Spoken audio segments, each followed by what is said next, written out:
Hello दोस्तों, मैं अजमल आप सभी का स्वागत करता हूं एक बार फिर से आपके अपने यूट्यूब चैनल एजुकेशनल डायरी पर। दोस्तों, मैं आपके लिए लेकर आ गया हूं यूपी ट्रिपल एससी पेट में जो भी अभी तक जितने भी क्वेश्चन पूछे गए हैं किसी भी एग्जाम में, उन क्वेश्चनों को मैं आपके सामने लेकर आया हूं ताकि आपको वो क्वेश्चन देखकर ये समझ में आ सके कि यूपी ट्रिपल एससी में जो पैटर्न चलता है डीआई पूछने का वो किस तरह का है। तो दोस्तों, बने रहिएगा हमारे चैनल के साथ इसी तरह का वीडियो देखने के लिए। और मैं बता दूं कि इसके अलावा अभी रेलवे ग्रुप डी की जो परीक्षा चल रही है उसमें जितने भी शिफ्ट हो रहे हैं उस शिफ्ट का क्वेश्चन भी मैं आपको प्रोवाइड करा रहा हूं, तो हमारे चैनल से वो भी आप देख सकते हैं और आने वाला ग्रुप डी का पेपर जो है उसको बेहतर कर सकते हैं आप। ठीक है, तो चलिए शुरू करते हैं आज का अपना वीडियो। चैनल को लाइक करना, शेयर करना, सब्सक्राइब करके बेल आइकन को जरूर प्रेस कर लेना इसी तरह का वीडियो देखने के लिए। तो चलिए शुरू करते हैं आज का अपना पहला क्वेश्चन।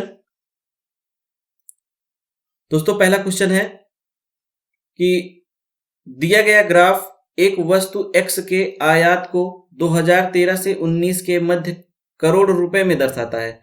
दर्शाए गए चित्र पर आधारित प्रश्नों के उत्तर दीजिए। ठीक है, क्वेश्चन क्या कह रहा है कि सभी वर्षों के लिए वर्ष दर वर्ष x के आयात की वृद्धि का औसत कितना है ये हमको बताना है। सभी वर्षों के लिए वर्ष दर वर्ष दर वर्ष मतलब कि एक वर्ष छोड़ के दूसरे वर्ष को लेना है और उसमें से उसके पहले वाले वर्ष को घटा देना है। वर्ष दर वर्ष के लिए बात हो रहा है ना, तो इस पे आप ध्यान दीजिएगा, यहां आप कंफ्यूज मत होइएगा। वर्ष दर वर्ष से यही मतलब है कि अगर हम वर्ष 2014-15 ले रहे हैं तो उसको माइनस करेंगे उसके पिछले वर्ष से 2013-14 से। ठीक है ना, तो कितना हो जाएगा? तो यहां पर 900 था, 900 में से 700 घटा देंगे क्योंकि 900 तो है अपना 2014-15 का, उसके पिछले वर्ष से मैंने इसको माइनस कर दिया तो यहां आ गया 200। ठीक है ना, इसी तरह से अब 2015-16 में से 2014-15 को घटा देंगे तो कितना आएगा? मैं डायरेक्ट लिख रहा हूं, 1200 में से हमको 900 घटाना है तो यहां आ गया 300। उसके बाद 2016-17 से 2015-16 को घटाएंगे तो 1200 में से 1200 को घटाएंगे तो टोटल आ जाएगा 0, मतलब कोई वृद्धि नहीं हुई है। अब 2017-18 को जब 2016-17 से माइनस करेंगे तो यहां पर कितना आ जाएगा? 1300 में से 1200 घट जाएगा, 1300 माइनस 1200 तो यहां पर 100 करोड़ की वृद्धि हुई है। अब 2018-19 को 2017-18 से जब घटाएंगे, हाँ, तो यहां पर कितना है? 2000 दिया है, तो यहां पर 2000 दिया है तो 2000 में से हम माइनस करेंगे 1300 तो टोटल कितना आ जाएगा? 700। तो ये वृद्धि निकल के आई है करोड़ में कि पिछले साल के हिसाब से इस साल कितनी वृद्धि हुई है ये हमने निकाला है। अब इन सभी को जोड़ देंगे तो कितना आ जाएगा?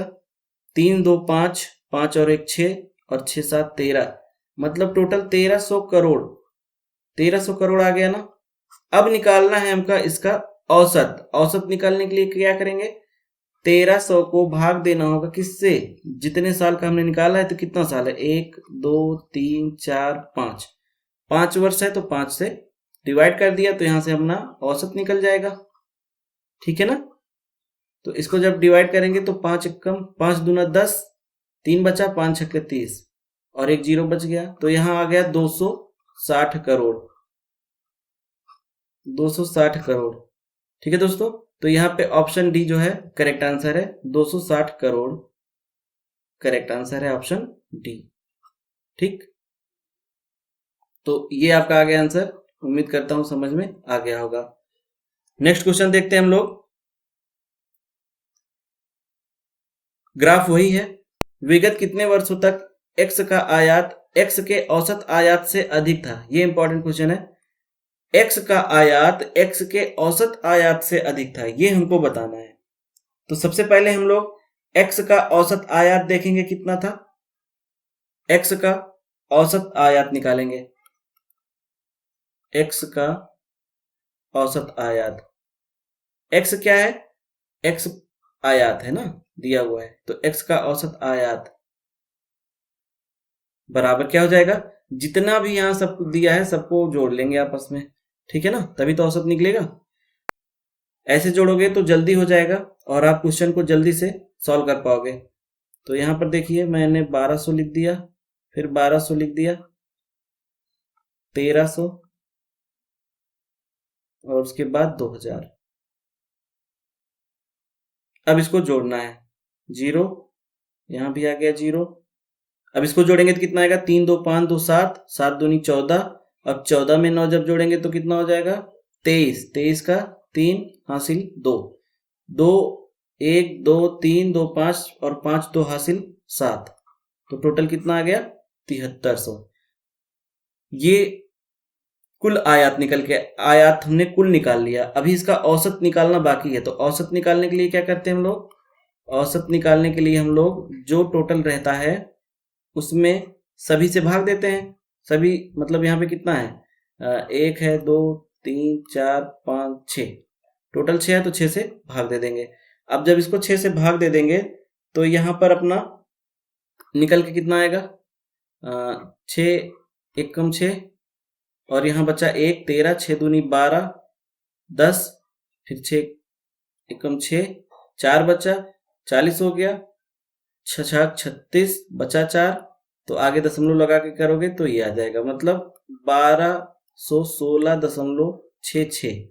ये आपका औसत निकल के आ गया टोटल। ठीक है ना, कितने 6 वर्षों का औसत निकल के आ गया कि कितना रुपए एक्स ने आयात किया है। अब इसके बाद हम लोग क्या देखेंगे कि कह रहा है कि एक्स के औसत से अधिक है, कितने वर्षों तक एक्स का आयात एक्स के औसत आयात से अधिक है। तो एक्स का औसत आयात कितना निकला है, 1216.66। तो यहाँ देख लो कितने वर्षों में उससे अधिक है। ठीक है ना, तो जितने वर्षों में अधिक होगा वही आंसर हो जाएगा। यहाँ 1216 है तो ये दोनों तो नहीं होगा क्योंकि ये दोनों कम है, ये भी कम है, ये 1200 ही है, ये भी कम है क्योंकि 1200 है। अब 1216 के ऊपर देखना है तो यहाँ पर 1 हो गया और ये 2 हो गया। तो यहाँ पर कितने साल हैं जो कि औसत से ज्यादा अर्निंग कर रहे हैं, तो वो है 2 साल, साल 2017-18 और 2018-19। तो 2 साल आपका करेक्ट आंसर आ जाएगा। यहाँ पर ऑप्शन बी सही हो जाएगा। ठीक है, उम्मीद करता हूँ ये क्वेश्चन आपको समझ में आ गया होगा। कोई दिक्कत होगी तो वीडियो को दोबारा से देख लीजिएगा, समझ में आ जाएगा। नेक्स्ट क्वेश्चन देखते हैं हम लोग। इस क्वेश्चन में वही ग्राफ रहेगा क्योंकि एक ग्राफ में लगभग 5 क्वेश्चन रहता है, तो 5 मैंने भी दिया है। तो यहाँ पे देखो x के आयात से अधिक आयात, x के आयात से अधिक आयात और x के औसत आयात से कम आयात के वर्षों का अंतर। तो सबसे पहले हमको पता करना होगा कि x का औसत आयात था कितना, x का औसत आयात। तो x के औसत आयात हमको पता होगा तभी तो उससे कंपेयर कर पाएंगे। और आपने पिछले क्वेश्चन में x का औसत आयात निकाला हुआ है, कितना निकाला था, 1216.66, यही तो निकाला था ना। तो देखो जो आप क्वेश्चन सॉल्व करेंगे उसको रफ जब आप पेपर में करेंगे तो थोड़ा साफ करना, क्योंकि वो बार बार इस्तेमाल होगा, बार बार वैल्यू इस्तेमाल होगी। एक बार आप निकालोगे तो दोबारा निकालने की जरूरत नहीं पड़ेगी। तो जैसे कि यहाँ हमको औसत पता चल गया, तो अब हम लोग देख लेते हैं कि 1216 से ज्यादा कितने वर्षों में है। तो हमको पता था कि एक यहाँ पर एक यहाँ पर 2 वर्षों में है, तो x का आयात 2 वर्षों में अधिक है। ठीक है ना, x के औसत आयात से अधिक है 2 वर्षों में, तो 2 वर्ष लिख लिया। और कम कितना है, देखो 1216 से कम कितने वर्षों में है, तो 1 हो गया, 2 हो गया, 3 और 4, इन चारों में कम है तो यहां हो गया 4। तो कह क्या रहा है कि x के आयात से अधिक आयात और x के औसत आयात से कम आयात के वर्षों का अंतर। तो ये दोनों औसत निकल गया ना, क्योंकि यहाँ 2 साल में ज्यादा हो रहा है, 4 साल में कम हो रहा है, तो इन दोनों को जब माइनस करेंगे तो 2 साल आ जाएगा। ठीक है ना, क्योंकि औसत से कम जो आ रहा है उसका और औसत से ज्यादा जो आ रहा है उसका, इनका अंतर निकालना था हमको, तो हमने निकाल दिया। ऑप्शन सी ये करेक्ट आंसर है आपका। अगला क्वेश्चन देखते हैं हम लोग। वर्ष 2018-19 के दौरान x के आयात में प्रतिशत वृद्धि, x के आयात में प्रतिशत वृद्धि सभी वर्षों के x के आयात के औसत आयात से कितनी ज्यादा है, ये पूछ रहा है। तो यहाँ पर देखो बार बार x का औसत आयात पूछ रहा है, इसलिए हमको x का औसत आयात जो हमने निकाला था वो बहुत इंपॉर्टेंट है। तो x का औसत आयात हमने पहले ही निकाल लिया है, बिना इसके कुछ नहीं होने वाला। तो इसका औसत आयात कितना था, ये था 1216.66। तो कह रहा है कि 2018-19 में जो वृद्धि हुई है वो इसके कितने प्रतिशत है, ये पूछ रहा है। ठीक है ना। तो सभी वर्षों का औसत आयात हमने यहाँ पे लिख दिया 1216.66। अब 2018-19 में आयात देखते हैं कितना हुआ था सबसे पहले, तभी तो वृद्धि होगा। तो 2018-19 का आयात कितना हो गया था, देखो ये सब मैं आपको समझाने के लिए लिख रहा हूं, ठीक है ना। तो आप लोग इतना सब मत लिखिएगा, आप डायरेक्ट कर सकते हैं। तो यहां पर हो गया 2018-19 का आयात जो कि है 2000, ठीक है ना। अब हमको इसका अब देखना है कि 2000 x का जो टोटल आयात औसत आयात है उसमें से कितना वृद्धि हुआ है 2018-19 में। तो वृद्धि निकालने के लिए क्या करेंगे, वृद्धि निकालने के लिए हम लोग क्या करते हैं, बड़े में से छोटे को घटा देते हैं। तो छोटा कौन सा है, 1216। तो 1216.66 घटाएंगे तो यहां ऊपर भी 0 0 कर लो। अब इसको जब घटा देंगे हम लोग तभी तो पता चल पाएगा ना कि कितनी वृद्धि हुई है, औसत से कितना ज्यादा है 2018-19 में। तो इसको माइनस करेंगे हम लोग तो क्या आएगा, देखिए यहां से उधार गया यहां तक, तो ये 9 10 बना, 10 में से 6 गया 4। अब ये 9 बचा है, 9 में से 6 गया 3 दशमलव, 9 में से 6 गया 3, यहाँ बचा कितना, 9 में से 1 गया 8, और यहाँ 9 बचा, 9 में से 2 गया 7। 2 से इधर मैं 1 लेके आया था इसमें से निकाल के, तो यहाँ 1 बचा था, अब 1 में से 1 गया तो कुछ नहीं, तो 783 दशमलव आ गया 34, ये निकल के वृद्धि आई। अब यहां से हमको निकालना है परसेंटेज वृद्धि, क्योंकि हमको परसेंटेज में बताना है इसको। यहाँ पर देखो लिखा है कि प्रतिशत वृद्धि सभी वर्षों के x के आयात के उसके आयात से कितनी है। तो प्रतिशत वृद्धि निकालने के लिए हम क्या करेंगे, जो वृद्धि है उसको ऊपर लिखेंगे, उसके बाद बटे में किससे करेंगे, जिससे कंपेयर हो रहा है वो बटे में रहेगा। तो कंपेयर किससे हो रहा है, 1216 से, तो ये नीचे आ गया, और यहाँ 100 से गुणा कर देंगे तो परसेंटेज में चेंज हो जाएगा। अब जब यहाँ से देखो यहाँ ये दोनों एक ही स्थान पे है तो ये दोनों कैंसिल हो जाएगा। अब इसको जब आप सॉल्व करोगे तो यहाँ पे आपका आ जाएगा 64.3, ठीक है ना, 64.38 आ जाएगा। तो ये आपका करेक्ट आंसर आ जाएगा 64.38%, ऑप्शन ए। ठीक है दोस्तों, समझ में आ गया।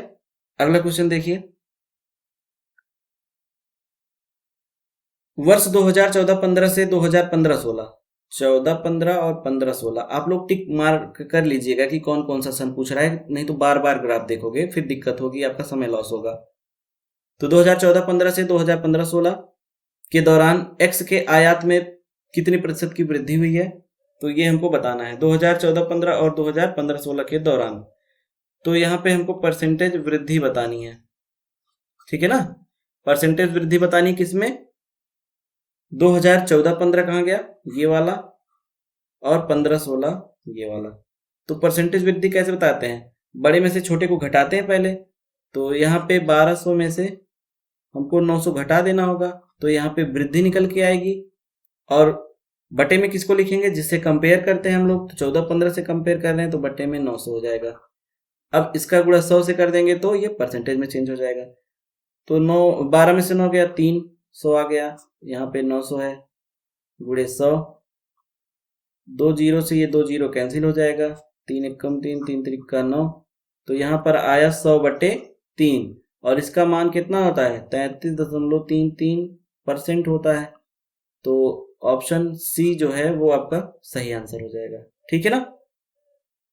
अगला क्वेश्चन देखते हैं, देखिए ये क्वेश्चन नया ग्राफ है, लिखा है नीचे दिया गया पाई आरेख एक व्यक्ति द्वारा विभिन्न वित्तीय लिखतों के किए गए निवेश को दर्शाता है। आरेख का अध्ययन करें और नीचे दिए गए प्रश्नों के उत्तर दें।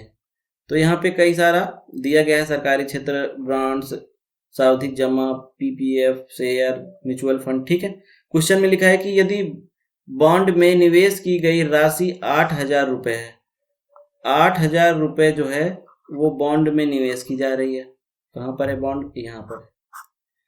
और बॉन्ड का परसेंटेज कितना दिया है? 4%। ठीक है ना।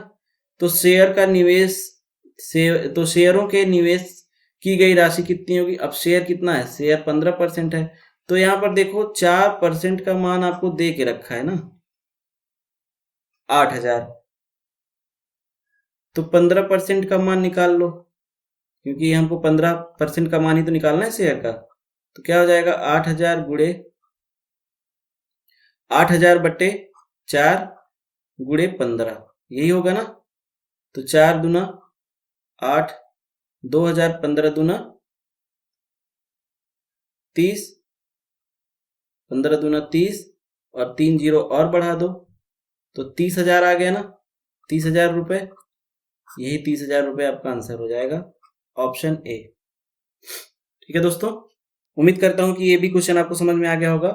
नेक्स्ट क्वेश्चन देखते हैं हम लोग। ये अलग चार्ट है, अलग क्वेश्चन है। कभी कभी यूपी ट्रिपल एससी ऐसा भी कर लेता है कि एक चार्ट पे एक ही क्वेश्चन पूछता है। तो अगला क्वेश्चन है, पाई चार्ट कंपनी एक्स के लिए एक लेखांकन वर्ष में किए गए खर्चों के विभाजन को दर्शाता है। यदि कंपनी ने करों के रूप में 2 लाख रुपए का भुगतान किया तो कंपनी का कच्चे माल के लिए किया गया खर्च कितना था, ये बताना है। यूपी ट्रिपल एससी कभी कभी ऐसा करता है कि एक ग्राफ पर सिर्फ एक ही क्वेश्चन पूछता है, तो ऐसा भी हो सकता है। इसके लिए भी आप तैयार रहिएगा कि आपको 5 क्वेश्चन 5 ग्राफ पर भी मिल सकता है, छोटा छोटा। ठीक है ना। तो यहाँ पर कंपनी एक्स के लिए एक लेखांकन वर्ष के लिए लाख रुपए में खर्च का विभाजन है, ये सब लाख रुपए में है। ठीक है। तो यहाँ पे कच्चा माल है, कर है, ब्याज है, किराया है और यहाँ पे परसेंटेज है। तो देखो यहाँ पर हम लोग क्या करेंगे, यहाँ पर कह रहा है कि यदि कंपनी ने करों के रूप में 2 लाख, यहां से इंपॉर्टेंट क्वेश्चन है अपना, करों के रूप में 2 लाख, इसका मतलब कर के रूप में 2 लाख दिया। ठीक है ना। अब कर का परसेंटेज कितना है? 5, तो 5% के बराबर कितना दिया उसने? 2 लाख रुपए। ठीक है ना। 5% के बराबर 2 लाख बता दिया। और कह रहा है कि भुगतान किया तो कंपनी का कच्चे माल। अब देखो कच्चे माल के लिए कच्चा माल का परसेंटेज 50 है, तो हमको 50% का मान निकालना है, 5% का दिया हुआ है। तो यहां से तुम कर सकते हो कि कंपनी का टोटल निकाल लो कि एक वर्ष में कितना कमाता है। ठीक है। तो यहां से अगर एक वर्ष का मान निकालेंगे तो इतना बटे 5 और गुणे 100 से हो जाएगा। ठीक है ना। तो यहां से ये कटेगा तो हो जाएगा 20। अब 20 का गुणा इसमें करोगे तो 40 आ जाएगा और उसके बाद 5 जीरो और उतार दो तो कितना हो गया? 40 लाख रुपए। इसका मतलब यह है कि एक साल में ये कंपनी 40 लाख रुपए कमाती है। अब हमको कच्चा माल दिखाना है कि कच्चे माल पे कितना खर्च होता है। तो कच्चे माल का प्रतिशत कितना है? कच्चे माल का प्रतिशत है 50%। 50%। ठीक है। 50% का मतलब आधा होता है, इसका मतलब 40 लाख का आधा। ठीक है ना। 40 लाख का आधा कितना हो जाएगा? 20 लाख। तो 20 लाख आपका आंसर हो गया। ठीक है ना। 20 लाख आपका करेक्ट आंसर हो गया, ऑप्शन डी, 20 लाख। उम्मीद करता हूं ये भी क्वेश्चन आपको समझ में आ गया होगा। दोस्तों चलते हैं अगले क्वेश्चन की तरफ। क्वेश्चन नंबर 23, इसमें देखिए अलग ग्राफ आ गया। रेखा आरेख जनवरी से शुरू होने वाले महीनों से निर्मित कारों के संचयी उत्पादन को दर्शाता है। यहां देखिए, यहां पर जो आपको वर्ड लिखा हुआ है संचयी उत्पादन, ये इंपॉर्टेंट है। संचयी उत्पादन को दर्शाता है। मार्च और जून के महीनों में कितने कारों का निर्माण हुआ? मार्च और जून। मार्च कौन सा है? ये। तो ये हो गया मार्च और ये हो गया जून। इसमें कितने कारों का निर्माण हुआ है ये बताना है हमको। तो कैसे बताएंगे? देखो इसको हम ऐसे बता सकते हैं, यहां पे एक शब्द लिखा है संचयी उत्पादन। तो संचयी उत्पादन का मतलब, संचयी का मतलब ये होता है कि मान लो जनवरी में अगर 400 कारें तैयार हुई हैं और फरवरी में 700 कारें तैयार हुई हैं, तो फरवरी महीने में ये जनवरी का भी 400 कार जुड़ा रहेगा और बाकी जो है वो फरवरी का होगा। इसका मतलब कि अगर फरवरी में से 400 घटा दें, वो 300 कार जो है वो सिर्फ फरवरी में बनी है। ठीक है, तो मार्च में देखो कितना कार बना था टोटल, 900 तो बना है, लेकिन इसको हम माइनस किससे करेंगे, उसके पिछले वाले से 700 से, क्योंकि इस 900 में 700 भी इंक्लूड है, तो यहां पर कितना आएगा 200। इसका मतलब मार्च में 200 कारें बनी है सिर्फ, बाकी उसके पहले पिछले महीने का है। इसी तरह से जब जून का निकालेंगे तो जून में टोटल 2200 कारें बनी, जबकि उसके पिछले वर्ष में कितनी कारें बनी हैं, तो 1900 कारें बनी हैं। तो 2200 में से 1900 घटा देंगे तो कितना बचेगा, 300। इसका मतलब यह है कि जून में सिर्फ 300 कार बनी है, बाकी कारें उसके पिछले वर्षों में, पिछले महीनों में बनी हुई हैं। ठीक है ना। तो अब यहां से हमको बताना है मार्च और जून में टोटल कितनी कारें बनी है, तो दोनों को ऐड कर दो, 300 प्लस 200, तो टोटल 500 कारें जो है ये बनी है दोनों महीने को मिलाकर। तो यहां पर ऑप्शन बी सही हो जाएगा, 500 कार। अब इसमें अलग से आ गया दूसरा ग्राफ। अगला क्वेश्चन है, वर्ष 2016 में भारत में 6 राज्यों द्वारा गन्ना का उत्पादन निम्नलिखित ग्राफ में दिया गया है। ये गन्ना का उत्पादन दिया गया है, महाराष्ट्र, आंध्र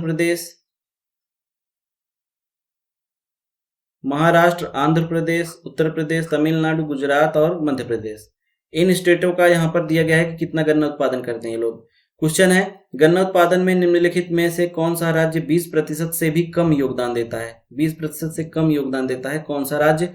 तो इसको करने के लिए सबसे पहले हमको, तो यहाँ कुल गन्ना उत्पादन हमको निकालना पड़ेगा पहले। तो कुल गन्ना उत्पादन कितना होगा, सबको जोड़ देना है।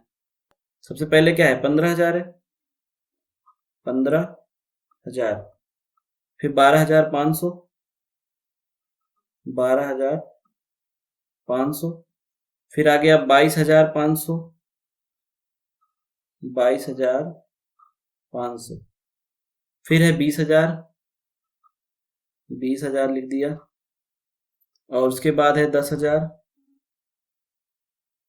10,000, और एक बचा और है, और एक बचा है जो कि 15,500 है। तो 15,500 लिख दिया मैंने। इन सभी को जोड़ोगे तो 0 0 आ जाएगा। 5 5 10 5 15 का 5 हासिल 1, 5 2 7 2 9 5 14, और एक 15 का 5 हासिल 1, 1 2 2 4 2 6 1 7 1 8 और 1 9। तो कितना आ गया, 95,500। ठीक है ना। फिर से देख लो, यहाँ से आया 0, फिर यहाँ से आया 0, 5 5 10 5 15 का 5 हासिल 1, 5 2 7 2 9 5 14, और एक 15 का 5 हासिल 1 1 1 1 2 1 3 2 5 2 7 2 9। ठीक है, तो इतना आया 95,500 टोटल। और हमको निकालना है कि 20% से कम कितने में है, तो इसका हम 20% निकाल के देख लेते हैं पहले। तो 95,500 का जब 20% निकालेंगे तो ये 20/100 हो जाएगा। तो 2 0 से ये 2 0 कैंसिल हो जाएगा, तो 2 0 0, 2 5 10 का 0 हासिल 1, 2 5 10 और 1 11 का 1 हासिल 1, 2 9 18 और 1 19 आया 19,100। अब देखिए 19,100 ऊपर, 19,100 से ऊपर जो है वो तो ठीक है, जो नीचे है वही आपका आंसर हो जाएगा। तो नीचे कौन कौन सा है, एक तो महाराष्ट्र है 19,000 से नीचे, एक आंध्र प्रदेश है 19,000 से नीचे, और गुजरात और मध्य प्रदेश, ये चारों हैं। तो कौन सा है, गुजरात, मध्य प्रदेश, आंध्र प्रदेश और महाराष्ट्र। तो ऑप्शन डी देखो, इसमें चारों स्टेट दिए हुए हैं जो कि 19,100 से नीचे उत्पादन में। ठीक है दोस्तों, तो दोस्तों ये था आज का अपना बेहतरीन क्वेश्चन जो कि यूपी ट्रिपल एससी ने अलग अलग एग्जाम में पूछा है, वीडियो में, मंडी परिषद में और लेखपाल में भी पूछा गया क्वेश्चन इसमें था। तो आपने देखा कि सारे क्वेश्चन का जो लेवल होता है वो कैसा होता है, तो इसी लेवल पर आप लोग भी तैयारी करिएगा और आने वाला पेपर अच्छे से दीजिएगा। उम्मीद करता हूँ ये वीडियो आपको अच्छी लगी होगी। अगर ये वीडियो अच्छी लगी है तो प्लीज़ चैनल को लाइक करना, शेयर करना, सब्सक्राइब करके बेल आइकन को प्रेस कर लेना, मिलता हूं दोस्तों आपसे अगले वीडियो में अगले टॉपिक के साथ, तब तक के लिए गुड बाय।